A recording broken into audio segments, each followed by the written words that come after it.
De volgende spreekster is Isabela Granic. Ik hoop dat ik het goed uitspreek. She will talk in English, so I'll try to pronounce her in English. Isabela is a professor and chair of the Development Pathology Department of the Radboud University in Nijmegen. For more than 15 years, her research has focused on how to promote emotional health and well-being in children, adolescents and their families. And Isabela is now particularly interested, a couple of years already, in understanding how video games can improve the emotional health of children and adolescents. And she's not just a researcher, but she's also, and a professor and a chairman, but she's also a developer. She really participated in developing games. And what I also find very interesting is that she's really a co-creator. So she's looking for cooperation with the commercial game developers, researchers, combining all their power together, their skills together to make new and very good games for children and adolescents. And she's also one of the co-founders of the Play Nice Institute, where this is all combined as well. So I would now like to give the microphone to you. And this is going to be a huge challenge to use this thing, because I only talk with my hands. But I think it's bad for the video, or can I talk with this? Which, is it okay to do this one? Okay. If you stand close to the mic. Yeah, I will. Big thank you. Wave your hand. Yeah, you will see I wave a lot. Thank you very much for that introduction. So today I'm going to talk to you about some of our research, but also a little bit about the development process, particularly in one game that we've developed for children with anxiety, and how that's worked out so far for us. And I'm going to focus a little bit on anxiety because there's so many places I could go with this. I could talk to you about games for depression that we're also very enthusiastic about developing, and also games to prevent bullying. But I'll focus right now on anxiety, and probably most of you know there's good reasons to focus on children's anxiety. So we know that anxiety and depression are the leading causes of disability worldwide, and the WHO approximates that by 2020, depression in particular will be the top burden of disease for young people. When we're talking about anxiety, we know that about 1/5 of children, and this is a statistic that is international, it's certainly North America and the EU, about 20% of kids are diagnosed with anxiety disorders at some point, and 40% are suspected to have clinical impairments that could be diagnosed but go under the radar. So this is it is the most prevalent mental health problem we have with young people, and that's why it was sort of the low-hanging fruit that we were interested in addressing at the beginning. And I'm going to talk now to you in particular about prevention, but I think that probably 95% of what I'm going to be saying is just as relevant for treatment processes, and the games that we're developing are at this point anyway, developed to be equally relevant for the treatment context as well as the prevention context.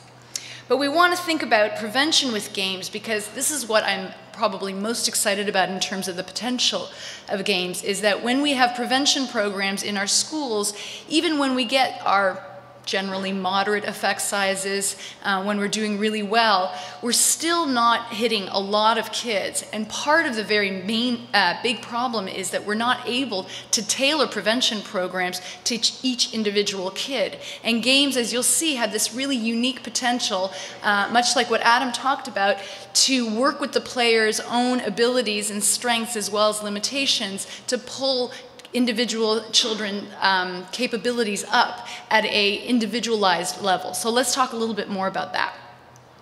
In terms of the prevention and treatment challenge we have, so we have these evidence-based practices, as you well all know, but we have a problem that about 80% of children and adolescents who need the help don't get it. And a lot of this is a problem of access to care and cost, okay? So we have these initiatives that have started up internationally, but certainly in the EU. I'm co-chairing a joint action from the EC, who has commissioned us to look at mental health actions that are out there internationally, particularly about depression and suicide. And what we see is there's about 3,000 sort of programs. No, that's going to be bad.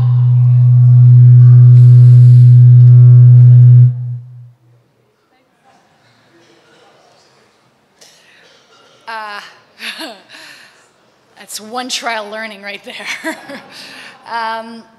So what we see is there's about 3,000 sort of either apps or online programs that are aimed at mental health of children and adults. But what we also see is that almost none of them are tested, first of all. And second of all, if you were to look at those programs, much of them are manualized CBT programs, for example, on a computer. Or they're fine graphics put online of our manuals of CBT that we've tried to make into workbooks that are online for people to access.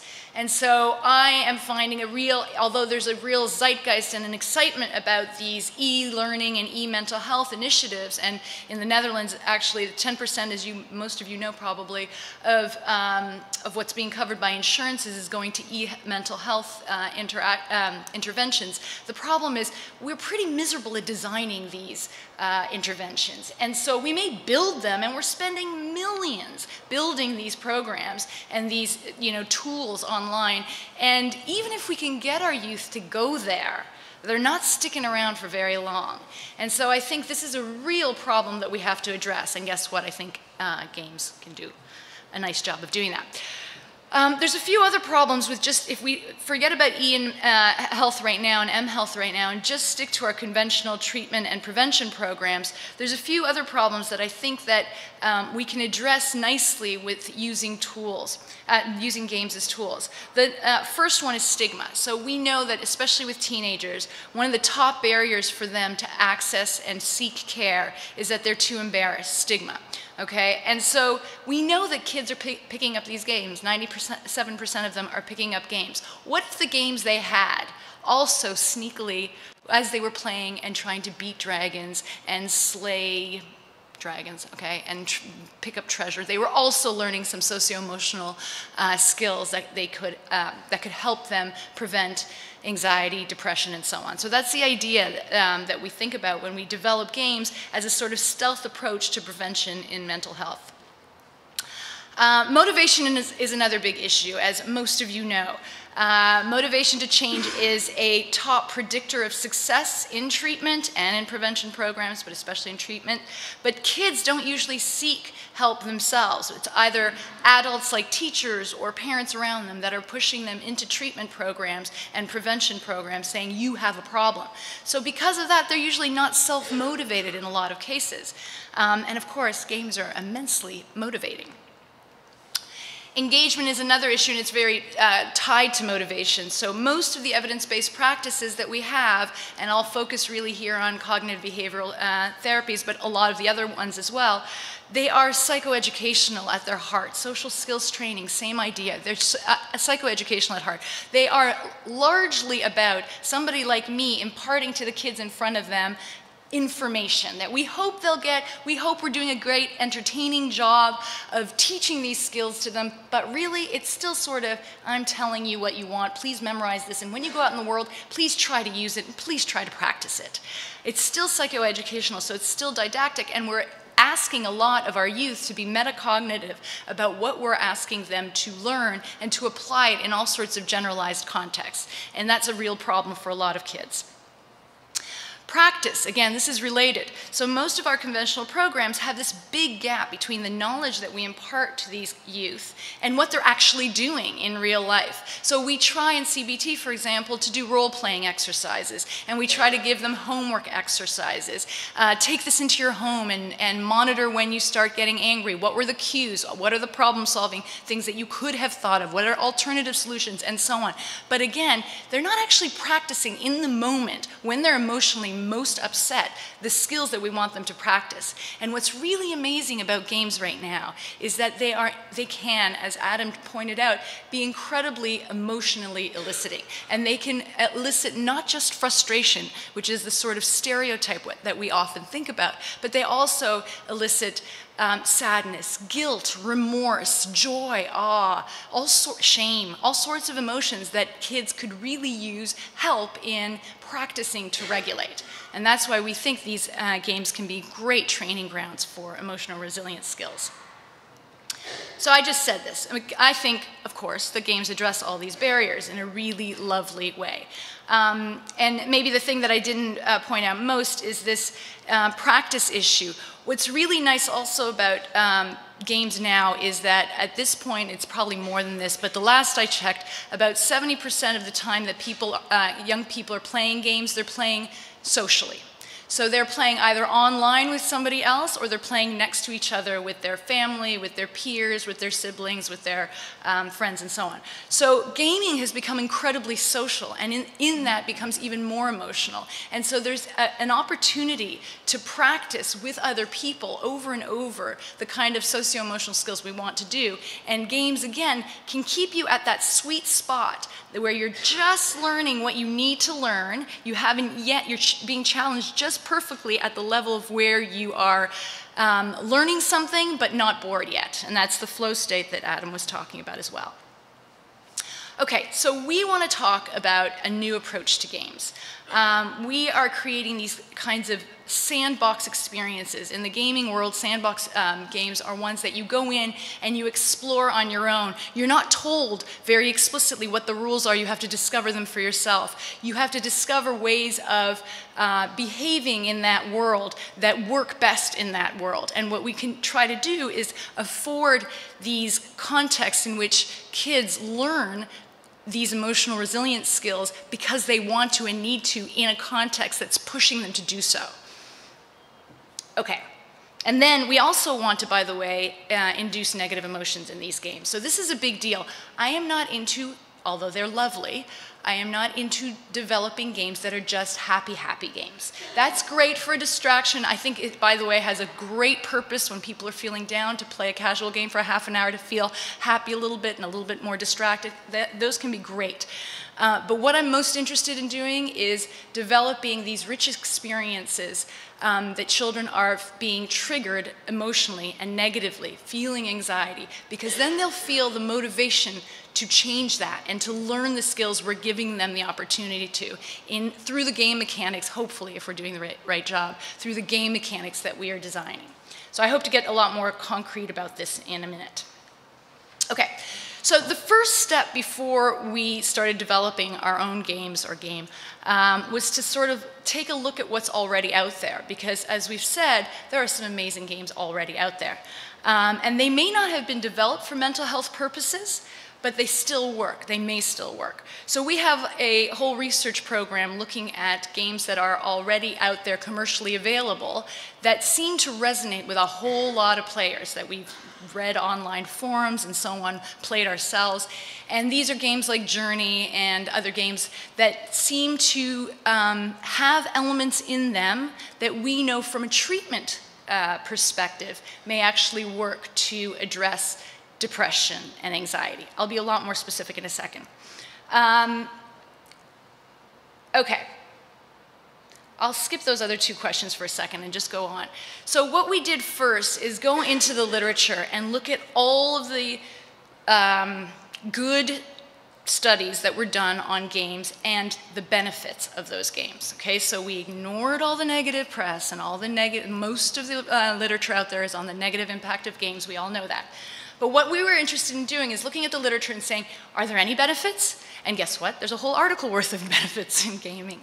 And we were able to cull a number of cognitive, emotional, motivational, and social elements in games that seem to relate to benefits, socio-emotional benefits in children. And then what we wanted to do is take those elements and try to use them to develop our own games and infuse some of the therapeutic elements that we know work for our children and adolescents into the games, while also using these things that have been established in game design.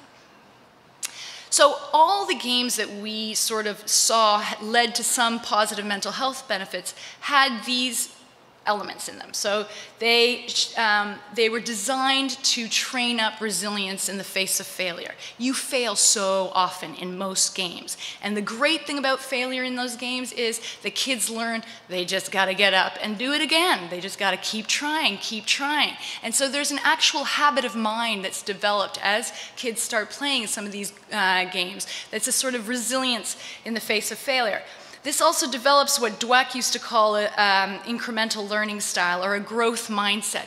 It's the idea that you internalize a metacognitive sense that I am a person that can learn stuff, and even if I'm not good at it, I can be if I practice enough. So that kind of growth mindset can be compared to this sort of fixed, intelligent mindset where it's like, I'm just who I am, and really, I'm not going to get much better than this.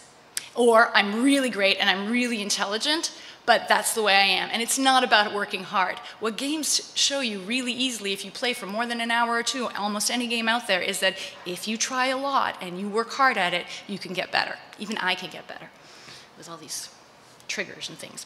And then the other interesting thing that's also related to this is failure in games. Train up at a reappraisal process where it is a path to success. So the actual failure isn't just, oh, I got to get up and do something better. It's that these failures are signals for, oh, I'm going to learn something from here. And that this is not a cheesy thing that your teacher has told you. You are behaviorally experiencing that each failure is a moment of extra information that gives you the next step of learning. So this can be incredibly powerful for children, for example, who are anxious. Just imagine those kids who have, who fail but then realize, oh, that's just because I wasn't able to walk up further enough and be successful that one time. And they learn little skills slowly and incrementally. And I'll show you some examples. Okay. So we can get these positive mental health benefits just, I think, from delivering these messages. So this is the first bold statement I want to make. I think there's enough evidence out there that there are some games that we can tell children already right now that if you play them, and if we give them the message really explicitly, that this can help you in your own life think about your own fears, and you can project your own self into this. That already, I think, will benefit children, and I'll give you some evidence to that. Okay, but we also want to amplify these benefits of those games that are already out there. So we're using developmental theory and proven clinical practice techniques to develop games that are therapeutic or applied games. And what's really important to us is that we do not want to make sucky games. We want to make really good games because kids will catch on if we don't. I mean, if the whole point is to go to games because now we can engage kids and motivate them and make them learn when they don't even realize they're learning and so on, if we make games that are basically psychologists making games, it's not going to work. And kids are going to catch on because there's so much competition out there. So for us, the key has been to build a multidisciplinary network. That this is something that we've been doing for the last 2-3 years. And we've pulled together a fantastic group of people that continues to grow, talented people in several areas that I think are critical if we're going to be designing good games. The first area is that we need scientists and academics, of course, that know about the research on etiology, on psychopathology, okay? Of course, we need those people. We also need clinicians and scientists that are very well versed in evidence-based techniques. We need to know what out there we already know works if we could just engage and keep children in our practice. Once we have those people at the table, we also need to think about and invite at some point in the process the clients, or really what we're talking about is the players, the kids themselves, to tell us what keeps them engaged in games and what keeps them away from the everyday challenges in their lives that we might be able to address through games. And then, of course, we have to go to the actual professional game developers. And this is the big aha moment for us. We are going and we are working with now the best game developers in the world. So we have partnerships with game designers from University of Southern California, from game designers in the Netherlands. We have people who have worked on Journey, like Robin Hunneke, who are working with us. These are people, by the way, who I've found an interesting trend. They're in their 40s, early 50s, and they've decided they've done the big AAA games. They've been awesome at it. They've done the Grand Theft Auto. They've done the Halo 4s. They were awesome at it. They made their money. Now they're pulling back and they have their own kids. And they're thinking, I need meaning in my life. And they're suddenly really turned on about what they could do with games for their own kids. So it's a really interesting trend that you see across a lot of these game developers' sort of profiles. And we're trying to hijack them and get them into our cause.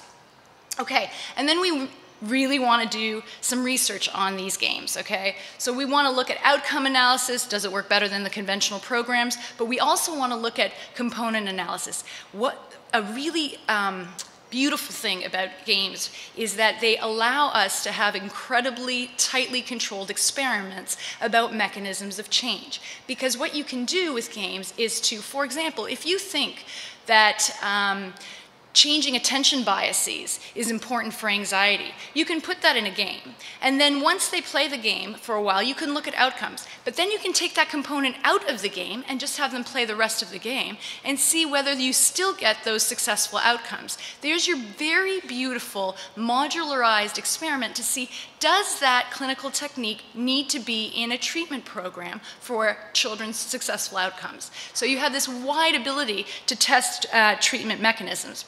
That's component analysis. Anyway, with this research, of course, we want to then eventually implement the games widespread in mental health in schools, but also to disseminate commercially across internationally. We basically want kids to be able to pick up these games because they're just awesome games of themselves. And in fact, probably if we give them too much of a health benefit message, it's not going to be a good thing. So how many of you guys have seen the video of Mindlight? Oh, not a lot. Okay. Okay, I will show you the video of Mindlight in a second. Okay, so let me just tell you one more thing about our translational approach. So after we think, okay, everybody's in the room, and we get everybody in the room, and they're great, talented, wonderful artists and musicians who are talking to us about game design, and then you have academics like me who are like, and a lot of us trying to talk to each other. It's literally like the Tower of Babel. Once you sit around, you realize everybody's talking about very different things when we talk about mechanisms, mechanics, psychology, change, behavioral change, etc. So you really need a framework to think about how to translate what you're talking about when you want to say, let's develop a game for anxiety. So this is our approach. I'm going to focus on CBT. I do not think CBT is the holy grail. IPT could work, interpersonal therapy could work just as well. But here's the idea.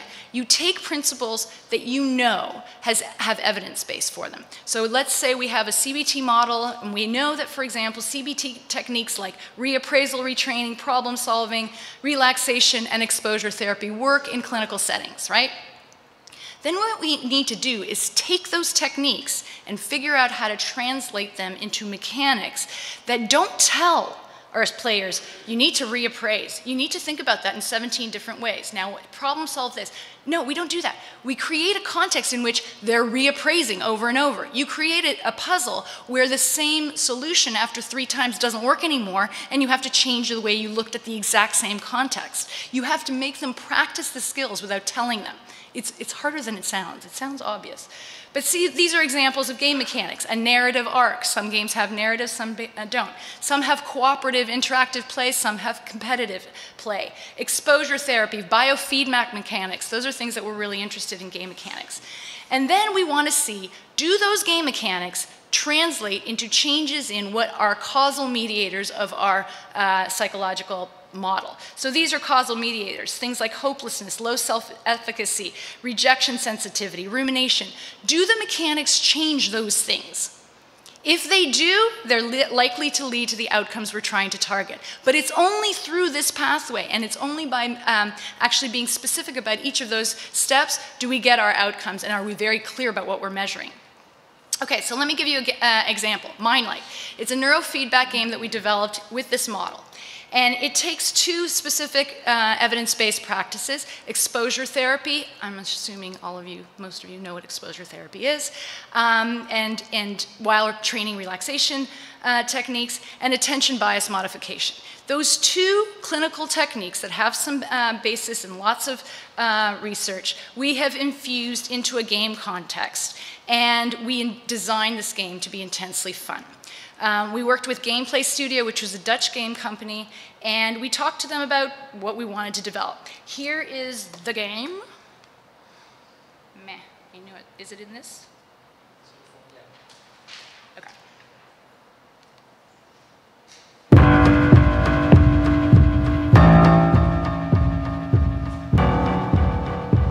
Sorry, I should stop for a second. It's a neurofeedback game. You get a headset that measures your neurofeedback, which is just alpha, beta, theta waves. Basically, it's capturing whether you're relaxed or stressed out, focused or unfocused. Those are the mechanics that are the main things that are being put straight into the game. And the game responds. The more relaxed you are, the bigger your light shines. The bigger your light shines, the scary stuff goes away. That's the basis.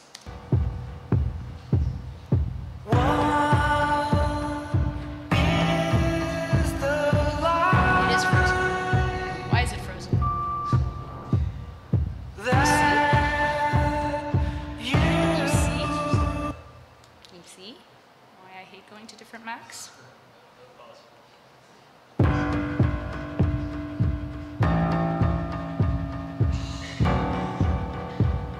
Death unto you.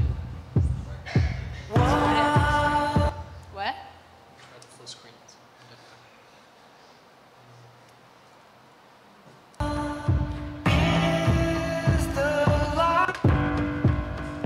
Dry feels. I told him this would happen. I didn't want to change from my... You're blaming it on me. I'm totally blaming it on you. Okay, thank you, thank you. You just needed a little anxiety.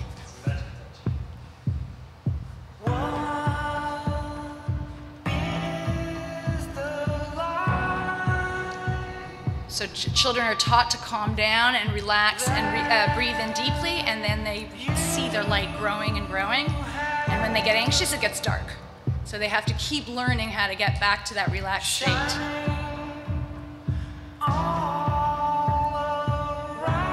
And these are attention bias modification puzzles, where we try to get them to learn to attend just to the positive faces and to ignore the negative ones. If they can face a fearful thing for a little bit of time, they find out that there's something just banal underneath.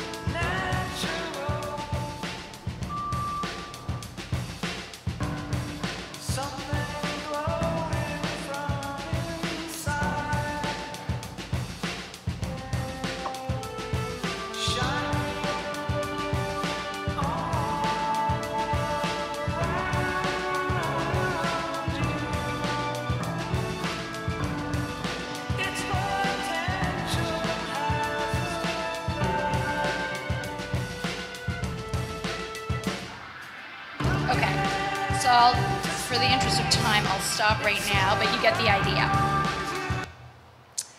Okay. So now I just want to show you a little bit of data. Okay, so we've just finished the first randomized control trial. It's a selective prevention program. Elke Schoonveld was the doctoral student who ran this study with lots of other people. And so the RCT had two conditions, a game that was Mindlight, and then we had a control condition that was another game. They played for the same amount of time, 5 hours of play basically over 2.5 weeks. Max and the Magic Marker was picked as a too brilliant control group. So Max is this very small little guy who has to be brave and strong, and players identify with him. He has to get over those monsters and so on. Okay, so here are our results. You're going to see pre and post treatment, so before playing the game, their anxiety level is on here. That's their anxiety level, and then pre and post is right after playing, and then follow-up is 3 months after. They have stopped playing the game, and then we measure their anxiety levels 3 months after. So this is Mindlight. Just what you'd love to see, right? So pre-post, we see a lovely, significant dip in anxiety levels, and even after they've stopped playing the game, anxiety continues to decrease. So the idea here is hopefully they're actually using these skills that they've learned in the game outside of that game context. Interestingly, here's Max, and there is no significant difference between the groups. They both improved in their anxiety levels. So remember I told you that all games could be a good thing? Unfortunately, we were very good scientists, and we also told the kids that both these games could be great for your anxiety in your real life. We convinced them. So what's interesting about these results is to contextualize them. So you could say both of them had a placebo effect, even though they were really lovely dips. But you can also, okay, this is my fault. You can also look at other data. And so this is I'm combining the last study with another study that we did that looked at CBT versus control. Here's the Mindlight and Max again. Here's CBT. This is Cognitive Behavioral Treatment Program, 12 weeks in the schools. And you see that it's almost exactly the same as the Mindlight dip, okay? Same exact age group, same exact measure, by the way. That was a control group that got nothing at all. So when you compare the actual effects, they look very similar. If you look at even, if you look, I don't know why it's not going to. If you look at, this is a meta-analysis now. This is CBT, selective prevention, based on a meta-analysis by Kendall and colleagues. And what you see is an effect size of over just 0.5 for CBT for a whole lot of RCTs that were summarized. And you see that Mindlight's effect size is very similar to it. So there's an interesting there, at least suggestion that we're doing something comparable to some of the best programs out there in 2.5 weeks. So, of course, we think we need to do a lot more research on these things. I will end with just saying that we are very, very, very proud that Mindlight has just been nominated for the game with most significant impact for Games for Change. So we are doing something right with these game developers and ourselves, and we are really, really excited for new partnerships and working with new clinicians and agencies, and hope that we can talk a little bit more after the talk here. Thank you.